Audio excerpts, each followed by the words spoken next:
ladies and gentlemen, the President and Vice President of the United States.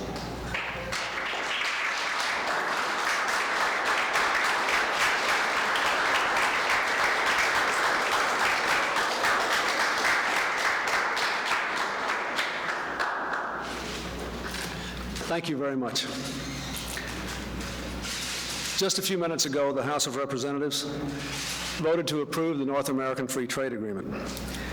NAFTA will expand our exports, create new jobs, and help us reassert America's leadership in the global economy.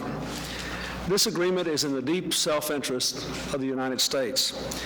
It will help make working Americans, the world's most productive workers, winners in the world economy. I want to thank the lawmakers of both parties who gave their support to NAFTA. Many of them, as everyone knows, showed real courage in voting their consciences in what they knew to be in the best interest of their nation. I want to thank all the citizens who worked so hard for this, the business leaders, especially the small business leaders, the spokespersons for the NAFTA fight, including Lee Iacocca, who's here with us tonight. I want to say a special word of thanks to the members of the Cabinet who labored so hard and long, especially Mickey Canner, our trade ambassador, for his tireless effort on the side agreements and to lobby this through, and the Secretary of the Treasury, who is a native of South Texas and who understands so clearly why this is in our interests.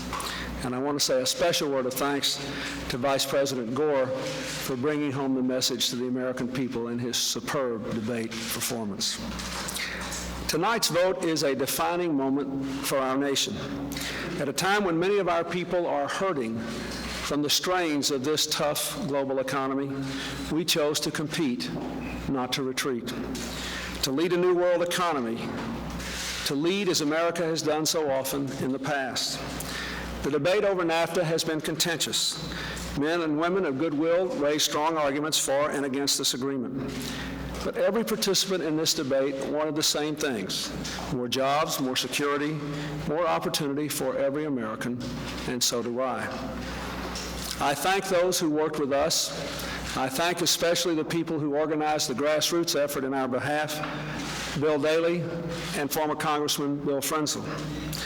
I also thank the passionate defenders of the working people who opposed NAFTA for exercising their right to speak out, and they were right to speak out against economic conditions which have produced too few jobs and stagnant incomes, as well as inadequate strategies for retraining our workers and investing in our people and our places that need them.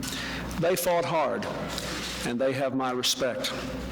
But in an economy where competition is global and change is the only constant, we simply cannot advance the security of American workers by building walls of protection around our economy or by pretending that global competition isn't there.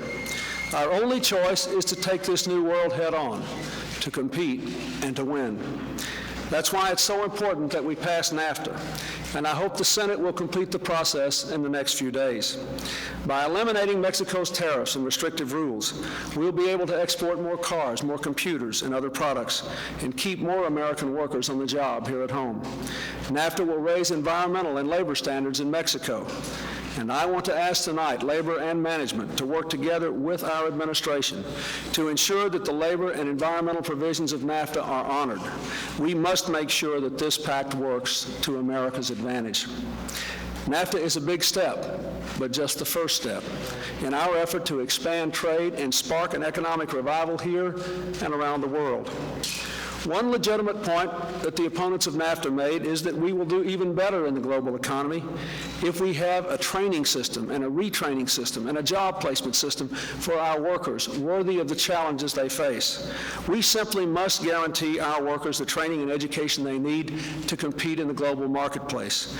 And I call on the coalition that passed NAFTA to help me early next year present to the Congress and pass a world-class re-employment system that will give our working people the security of knowing that they'll be able always to get the training they need as economic conditions change.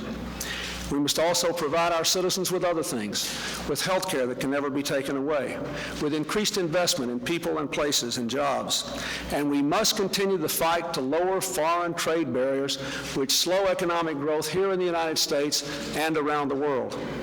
Tomorrow, I go to Seattle to meet with the leaders of 15 Asian-Pacific economies. I will ask them to work toward more open markets for our products. When I return, I'll reach out to the other market-oriented democracies of Latin America to ask them to join in this great American pact that I believe offers so much hope to our future. And next month, we will urge our European and Asian competitors to complete work on the worldwide trade agreement that can literally create hundreds of thousands of jobs here in the United States as we open markets all across the globe.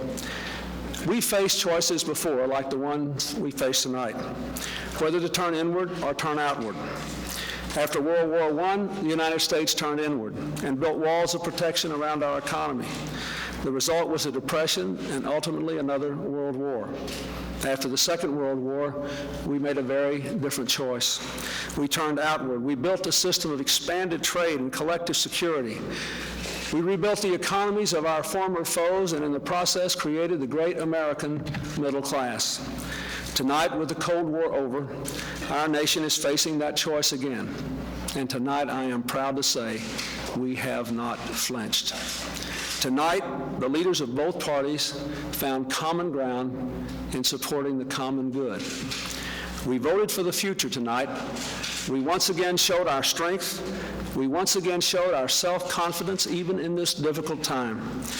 Our people are winners, and I believe we showed tonight we are ready together to compete and win and to shape the world of the 21st century. Thank you very much. Mr. President, how are you going to make up with the Democratic leaders who worked or fought this trade agreement so vociferously?